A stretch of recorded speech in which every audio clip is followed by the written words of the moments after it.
सन 1983 समुद्राच्या मधोमध बोटीने काही लोकांनी समुद्रात उड्या मारल्या.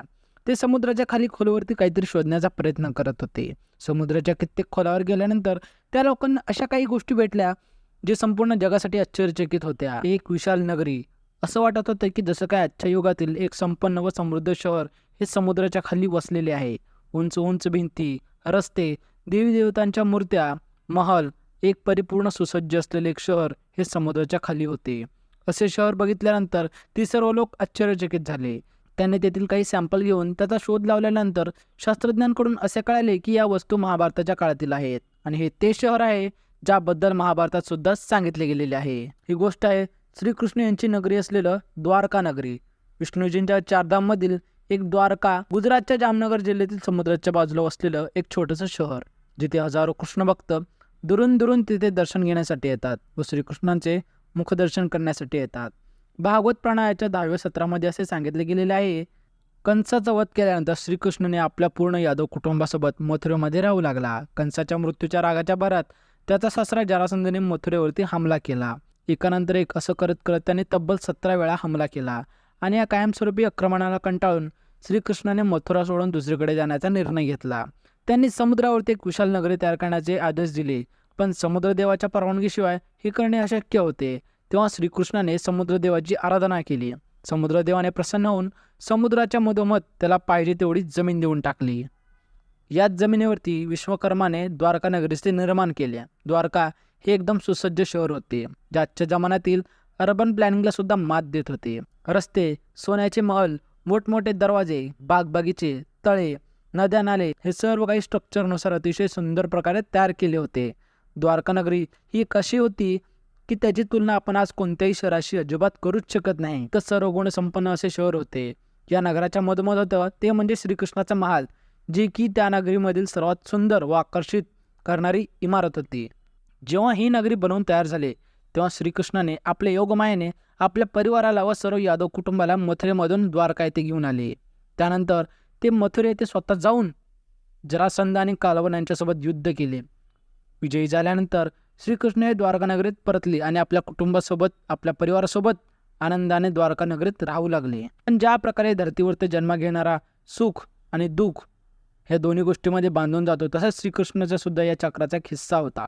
काही वेळानंतर पांडव आणि कौरव यांच्यासोबत महाभारताचे युद्ध सुरू झाले. त्यामध्ये श्रीकृष्ण यांनी अर्जुनाच्या सारथी स्वरूपात महत्त्वाची भूमिका पार पाडली. हे युद्ध 8 दिवस सुरू होते, ज्यामध्ये शेवटी पांडवांचा विजय झाला. माता गांधारी यांनी आपल्या मुलांचे मृत्युमुखी पडलेले शरीर बघितल्यानंतर त्यांनी श्रीकृष्णाला या युद्धासाठी दोषी ठरवले.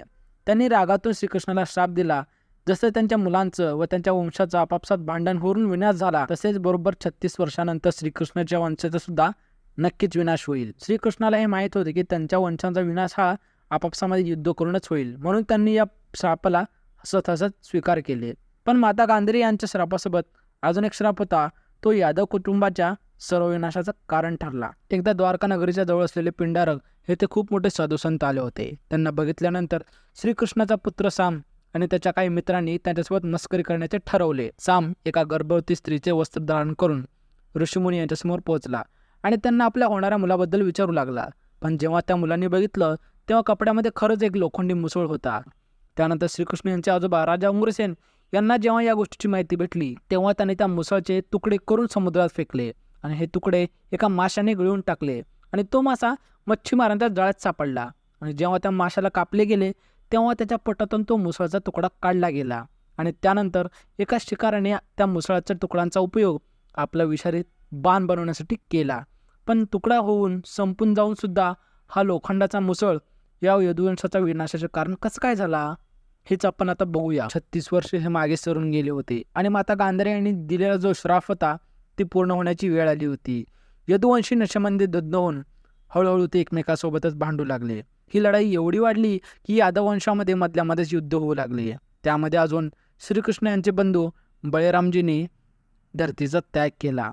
ज्यावेळेस श्रीकृष्णाने हे सगळे बघितले तेव्हा तो सुद्धा जवळच्या एका पिंपळाच्या झाडाखाली बसला. त्याच वेळेस जरा नावाच्या शिकारीने हरिण समजून त्यांच्यावरती धनुष्यबाण चालवला.